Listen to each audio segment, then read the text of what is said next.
Sonny's Blues, Part 2. Part 2. Now, this is more like it. This is more how, alien. Anyway, I could get used to this. I wish I could just show up to class in, like an alien. Man, I wish I could be an avatar. Earth sucks, Pandora rules. Anyway, Creole began to tell us what the blues were about. They were not about anything very new. He and his boys were up there keeping it new at the risk of destruction, madness, and death, in order to find new ways to make us listen. For while the tale of how we suffer, and how we are delighted, and how we may triumph is never new, it always must be heard. There isn't any other tale to tell. It's the only light we've got in all this darkness. And that's one of my favorite quotes in the whole story. And this is one of the reasons why I like teaching literature, and why I think reading literature is important. The everyday stories of people, the joys you have, the sorrows you have, while they might not be earth-shattering, or like you're traveling to a foreign land and talking to an alien, are important. And those are why people live. I mean, that's what life is. And being able to tell those stories and being able to hear those stories from other people is really, really important. And it is the only light we have in the darkness. The stories that we hear from people and the stories that we can be able to tell ourselves are what keep us going. And this tale, according to that face, that body, those strong hands on those strings, has another aspect in every country and a new depth in every generation.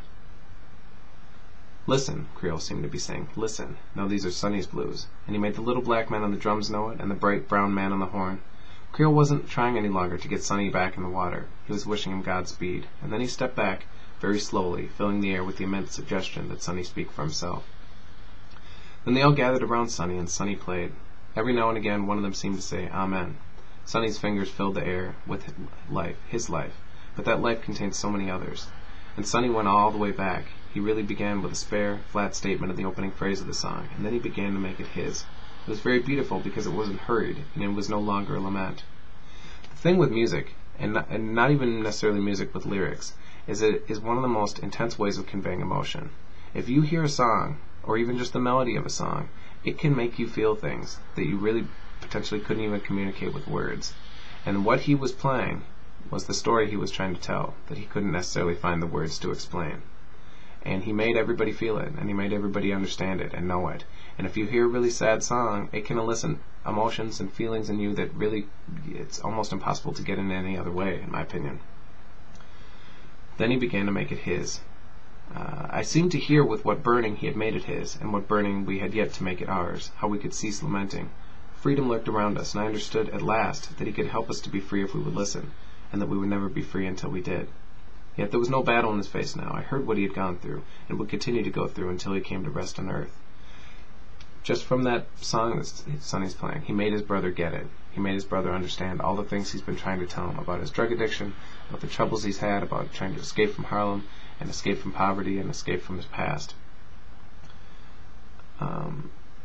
He had made it his, that long line of which we knew only Mama and Daddy, and he was giving it back, as everything must be given back, so that passing through death, it can live forever. I saw my mother's face again, and felt for the first time how the stones of the road she had walked on must have bruised her feet. I saw the moonlit road where my father's brother died, and it brought something else back to me and carried me past it. I saw my little girl again, and felt Isabel's tears again, and felt my own tears begin to rise. And I was yet aware that this was only a moment, that the world waited outside, as hungry as a tiger, and that the trouble stretched above us longer than the sky. So from this song, he could understand the pain, because he's gone through pretty intense pain himself. The death of his daughter, connected to Sonny's drug addiction and his troubles, connected to the death of his brother, connected to his mother's troubles that she's gone through. All these were kind of wrapped up in this song, and he really could finally understand what all these people have gone through, because Sonny was expressing it so well musically. And then it was over. Creole and Sonny let out a breath, both soaking wet and grinning. There was a lot of applause, and some of it was real. In the dark, the girl came by, and I asked her to take the drinks to the bandstand. There was a long pause, while they talked up there in the indigo light, and after a while I saw the girl put a scotch and milk on top of the piano for Sonny. He didn't seem to notice it, but just before he started playing again, he sipped from it, and looked toward me and nodded. Then he put it back on the piano, top of the piano. For me, then, as they began to play, it glowed and shook above my brother's head like the very cup of trembling. What his brother did at the end of that was he sent a drink up to the piano, and the drink was the drink that Charlie Parker drinks. It's called the Golden Cadillac. And Charlie Parker was the jazz musician that Sonny really looked up to. And when he had his first initial conversation with his brother about wanting to play jazz, his brother didn't know who Charlie Parker was. And so the fact that he sends that drink up that was Charlie Parker's drink, and his brother just, my eyes, totally freaking out. I don't know what I'm doing.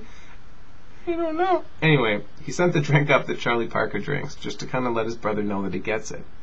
And Sonny just nods. He's like, all right. That is all for today. Thank you. Live long and prosper.